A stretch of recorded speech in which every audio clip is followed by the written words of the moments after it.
Hi friends, welcome to Hanvika foods. ఈరోజు వీడియోలో Kerala style గీ రైస్ని చూపించబోతున్నానండి. చాలా ఈజీగా సింపుల్గా కుక్కర్లో చేసుకోవచ్చు. టేస్ట్ అయితే చాలా అంటే చాలా బాగుంటుంది. ఇది కొంచెం చూడడానికి తెలంగాణ స్టైల్ బగారా రైస్లా కనిపిస్తుంది, కానీ అంత ఘాటుగా స్పైసీగా ఉండదు. దీని టేస్ట్ అయితే చాలా డిఫరెంట్. ఇది నాన్ వెజ్ కర్రీస్తో లేదా స్పైసీ కర్రీస్తో తింటే టేస్ట్ అయితే సూపర్గా ఉంటుంది. చాలా సింపుల్గా ఉంటుంది. నెక్స్ట్ టైం ఈ గీ రైస్ని ఒకసారి ట్రై చేయండి. గీ రైస్ చేసే ప్రాసెస్ ఏంటో ఇప్పుడు చూసేద్దాం రండి. ముందుగా బౌల్లోకి 1 గ్లాస్ రైస్ని తీసుకుంటున్నాను. నేను ఇక్కడ నార్మల్ రైస్ని తీసుకుంటున్నాను. మీకు కావాలంటే చిట్టి ముత్యాల రైస్ని అయినా తీసుకోవచ్చు. ఆ రైస్ని బాగా కడిగి 1 గ్లాస్ రైస్కి 2 గ్లాసుల వాటర్ని తీసుకొని నానబెడుతున్నాను. ఇలా తీసుకున్న వీటిని 1 గంట సేపు నానబెట్టుకుందాం. ఇప్పుడు కుక్కర్ తీసుకొని 3 టేబుల్ స్పూన్ల నెయ్యిని తీసుకొని కరిగించండి.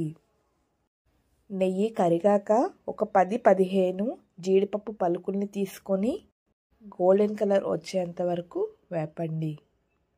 జీడిపప్పు రంగు మారుతుండగానే ఒక 10 కిస్మిస్ని తీసుకొని పొంగించండి.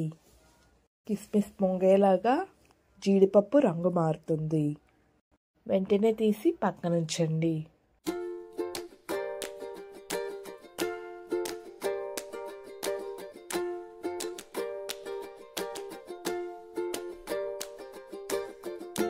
అదే నెయ్యిలో ఒక ఉల్లిపాయని సన్నగా కట్ చేసుకొని వేసి గోల్డెన్ కలర్ వచ్చేంత వరకు ఫ్రై చేయండి. గుర్తుపెట్టుకోండి, మీడియం ఫ్లేమ్లో ఫ్రై చేయండి. ఉల్లిపాయ చీలికలన్నీ ఒకే విధంగా కట్ చేసుకోండి. అలా కాకపోతే కొన్ని ఫ్రై అవుతాయి, కొన్ని ముక్కలు అనేవి ఫ్రై అవ్వకుండా ఉండిపోతాయి. ఉల్లి పర్ఫెక్ట్గా వేగితే పంట కింద నవ్వులుతున్నప్పుడు సూపర్గా ఉంటుంది. అదే నెయ్యిలో 2 స్టార్ అనాస, 2 చెక్క ముక్కల్ని, ఒక మరాఠీ మొగ్గని, కొంచెం జాపత్రి, 3-4 లవంగాలు, 2-3 యాలకులను, 4-5 మిరియాలు, 2 బిర్యానీ ఆకుల్ని తీసుకొని కలుపుకుందాం. వీటిని జస్ట్ పొంగిస్తే సరిపోతుంది. ఇందులోకి ఒక అరకప్పు మందంగా చీలుకున్న ఉల్లిపాయ ముక్కల్ని తీసుకొని కలుపుకుందాం.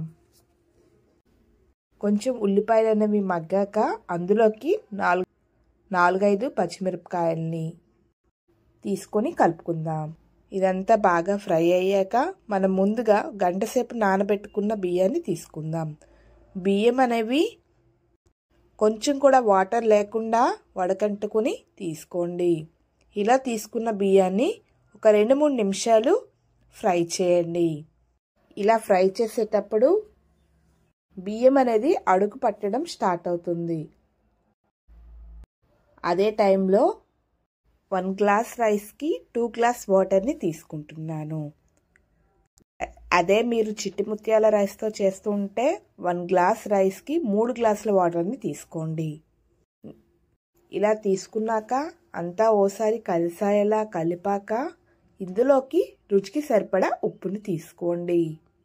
మూత పెట్టి 2 విజిల్స్ వచ్చే వరకు ఉడికించండి.